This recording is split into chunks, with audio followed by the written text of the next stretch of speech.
জাতীয় সংগীত পরিবর্তনের কথা আপাতত ভাবা হচ্ছে না। বিতর্ক সৃষ্টি করে এমন কোনো সিদ্ধান্ত গ্রহণ করবে না অন্তর্বর্তীকালীন সরকার, এমনটাই জানিয়েছেন ধর্ম বিষয়ক উপদেষ্টা ডক্টর আ.ফ.ম. খালিদ হোসেন।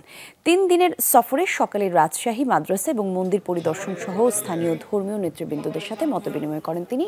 পরে এসব তথ্য জানান ধর্ম বিষয়ক উপদেষ্টা। বলেন, মসজিদ, মন্দির ও মাজারে হামলা জঘন্য কাজ। রাজনৈতিক উদ্দেশ্য হাসিলের জন্য দেশে বিক্ষুব্ধভাবে সংখ্যালঘু সম্প্রদায় সহ ধর্মীয় উপাসনালয়ে হামলা চালানো হচ্ছে। হামলাকারীদের বিরুদ্ধে দ্রুত আইনি ব্যবস্থা নেওয়ার আশ্বাস দিয়েছেন উপদেষ্টা।